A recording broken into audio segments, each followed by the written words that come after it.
Hay salones de clase donde los niños aprenden a sumar, a restar, a construir el futuro con números y letras. Y luego hay salones donde algunos niños aprenden algo completamente diferente. Aprenden que no importa cuánto estudien, que no importa cuántas horas pasen frente a los libros con una linterna porque en casa la luz se va a las 9, que no importa cuántas veces levanten la mano con la respuesta correcta, porque para ciertas personas en posiciones de poder, la respuesta correcta de ciertas bocas simplemente no tiene el mismo valor. Eso fue lo que descubrió Mateo Díaz Okonkwo un miércoles por la mañana en el Salón 14 de la Escuela Secundaria Benito Juárez. Tenía 14 años, un cuaderno lleno de anotaciones en los márgenes y una maestra que ese día decidió usar una ecuación como un arma. Lo que nadie en ese salón esperaba era lo que pasó después. Lo que nadie calculó fue que el chico al que querían hacer quedar en ridículo tenía algo que ninguna ecuación puede enseñar ni quitar. Quédate hasta el final, porque esta historia no termina como empezó. La escuela secundaria Benito Juárez estaba ubicada en uno de esos barrios donde la vida se vive con presupuesto ajustado, pero con dignidad ancha. Las calles que rodeaban el plantel olían a pan de dulce por las mañanas y a tierra mojada cuando llovía. Los estudiantes llegaban caminando desde diferentes colonias, con mochilas pesadas y el sueño todavía pegado en los ojos.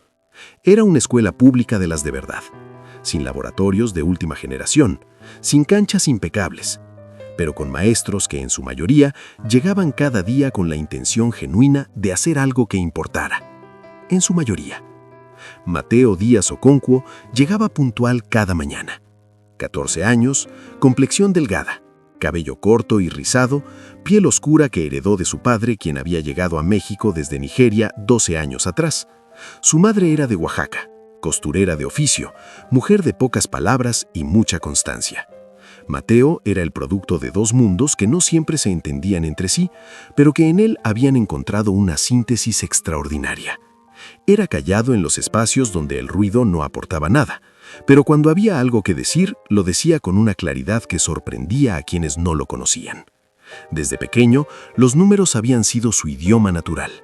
Mientras otros niños coleccionaban estampas o jugaban videojuegos, Mateo resolvía problemas de matemáticas por placer. No para impresionar a nadie, simplemente porque en los números encontraba un orden que el mundo exterior rara vez ofrecía. Su cuaderno de matemáticas era una obra aparte, cada problema resuelto en pasos ordenados, cada margen lleno de métodos alternativos que él mismo exploraba para entender si había otra manera de llegar al mismo resultado. El señor Ernesto Gutiérrez, el maestro de matemáticas del segundo año, lo sabía. Lo había notado desde el primer día de clases, y en más de una ocasión le había dicho a otros colegas que Mateo tenía un tipo de inteligencia analítica que se encontraba pocas veces en el nivel secundario. Pero el señor Gutiérrez estaba de licencia ese miércoles por una cirugía de rodilla, y la maestra que lo reemplazó se llamaba Carmen Villaseñor. Carmen Villaseñor llevaba 17 años frente a grupos. Tenía el tipo de autoridad que se construye con el tiempo, pero no siempre del tipo correcto. La autoridad que viene de hacer sentir pequeño a quien tienes enfrente. La autoridad que se apoya en la incomodidad ajena para mantenerse en pie. Había llegado al Salón 14 ese miércoles con una lista de temas a cubrir y con una disposición que los estudiantes reconocieron de inmediato. Esa disposición que dice, sin palabras, que el salón es un escenario y ella es la única que merece estar en el centro. Nadie sabía todavía lo que iba a pasar, pero algo en el ambiente de ese salón, desde los primeros minutos de clase, se sentía diferente, tenso, como el cielo justo antes de que cambie el tiempo. Los primeros 20 minutos de clase transcurrieron con normalidad relativa. Carmen Villaseñor revisó el tema que el señor Gutiérrez había dejado indicado en el plan de trabajo: ecuaciones de segundo grado, factorización, fórmula general, discriminante. Temas que el grupo ya había comenzado a trabajar la semana anterior.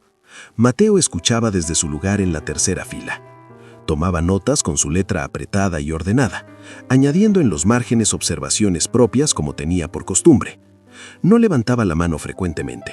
No era el tipo de estudiante que necesitaba el reconocimiento constante del maestro para saber que iba bien, pero cuando algo no cuadraba con lo que escuchaba, su expresión cambiaba. Una ligera contracción del ceño. Un momento de pausa en el lápiz. Carmen Villaseñor explicó un procedimiento. Era un procedimiento funcional, pero no el más eficiente para el tipo de ecuación que estaba desarrollando en el pizarrón. Mateo lo notó, y sin levantar la mano, en voz suficientemente baja para no interrumpir, le comentó a su compañero de banca que había una manera más directa de llegar al mismo resultado. Carmen Villaseñor lo escuchó. No el comentario completo, pero sí escuchó el murmullo, y volteó. Le preguntó a Mateo, frente a todo el grupo, si tenía algo que compartir. No con el tono de quien genuinamente quiere escuchar, con el tono de quien acaba de encontrar la oportunidad que estaba buscando. Mateo levantó la vista de su cuaderno. Respondió con calma que había notado que el procedimiento del pizarrón tenía algunos pasos adicionales que podían simplificarse. Carmen Villaseñor sonrió. No fue una sonrisa cálida, fue la sonrisa de alguien que acaba de decidir el siguiente movimiento en una partida que el otro ni siquiera le dijo a Mateo que si creía tener una manera mejor, que pasara al frente. El grupo se tensó. No porque fuera inusual que un estudiante pasara al pizarrón, sino por el tono con el que fue dicho. Por la manera en que Carmen Villaseñor giró el marcador entre sus dedos mientras esperaba. Por la forma en que algunos estudiantes, los que ya conocían ese tipo de situaciones, se hundieron un poco en sus sillas. Mateo cerró su cuaderno, se levantó y caminó al frente del salón con la misma calma con la que hacía todo. Carmen Villaseñor no le cedió el pizarrón de inmediato. Primero borró lo que había escrito, y en su lugar escribió una ecuación nueva. No la del ejercicio que venían trabajando, una diferente, más larga, con coeficientes fraccionarios y un término cuadrático que requería varios pasos de simplificación antes de poder aplicar cualquier método estándar. El tipo de problema que no correspondía al nivel del tema que se estaba viendo. El tipo de problema que en un contexto de examen habría requerido indicaciones especiales y tiempo adicional. Alguien en el salón contuvo la respiración. Otro estudiante, una chica llamada Sofía que se sentaba en la primera fila, miró a Carmen Villaseñor con una expresión que mezclaba confusión con algo parecido a la incomodidad. Carmen Villaseñor le entregó el marcador a Mateo. Le dijo, frente a todos, que si era tan inteligente como aparentaba creer, ese problema no debería ser ningún obstáculo. La palabra que usó, la manera en que la pronunció, cargaba un peso específico. No dijo inteligente como un cumplido, lo dijo como una pregunta que en realidad era una trampa. Mateo miró la ecuación en el pizarrón. La leyó una vez, la leyó 2 veces, y en ese momento el salón entero esperaba. Hubo exactamente 4 segundos de silencio. 4 segundos en los que Carmen Villaseñor esperaba con esa sonrisa calculada.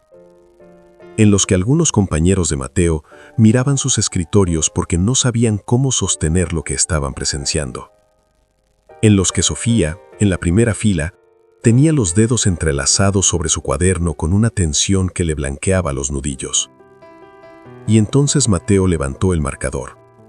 Empezó a escribir, no con la inseguridad de quien improvisa, con la precisión de quien ya ha recorrido ese camino antes, aunque nadie lo haya visto hacerlo. El primer paso fue identificar el factor común en el término cuadrático. Lo hizo en una línea. El segundo paso fue reorganizar los coeficientes fraccionarios usando mínimo común múltiplo. Lo hizo en 2 líneas. El tercero fue aplicar la fórmula general con los valores ya simplificados. Lo hizo despacio, con la letra clara, escribiendo cada operación de manera que cualquiera que estuviera siguiendo pudiera entenderla. Y entonces llegó al cuarto paso. Ese fue el momento en que Carmen Villaseñor dejó de sonreír. Porque Mateo no se detuvo en la solución convencional. Verificó el resultado usando un método de sustitución directa que confirmó ambas raíces de la ecuación. Escribió la verificación debajo de la solución principal. Lo encerró en un cuadro con el marcador.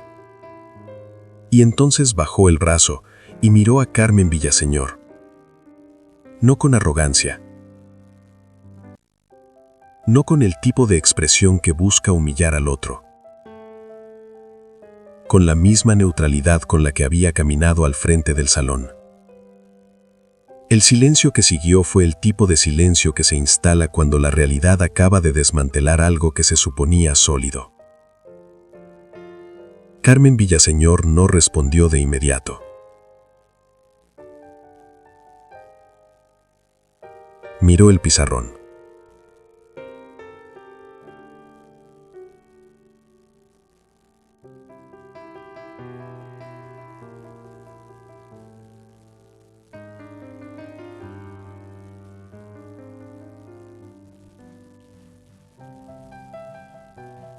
Esa misma tarde, Sofía habló, no en voz alta en el salón, sino de la manera en que hablan las personas que han procesado lo que vieron y han decidido que no pueden guardarlo. Sofía se acercó al maestro orientador de la escuela, el señor Marcos Pedraza, y le describió lo que había pasado durante la clase de Carmen Villaseñor. Lo describió con detalle, la ecuación que no correspondía al tema, el tono con el que fue presentado el reto, la manera en que Mateo lo resolvió correctamente y la pregunta final de Carmen Villaseñor, esa pregunta que no era una pregunta. El señor Pedraza escuchó todo, tomó notas y al día siguiente habló con Andrés, que confirmó lo que Sofía había descrito.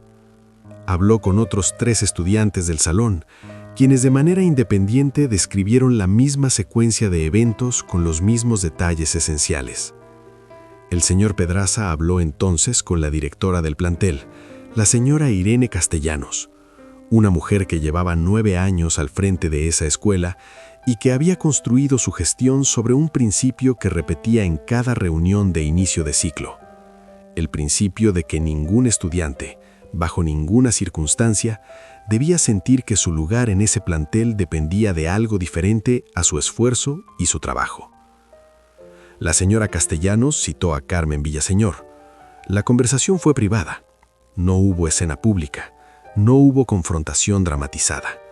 Pero las consecuencias fueron reales. Carmen Villaseñor no volvió a cubrir clases en el Salón 14.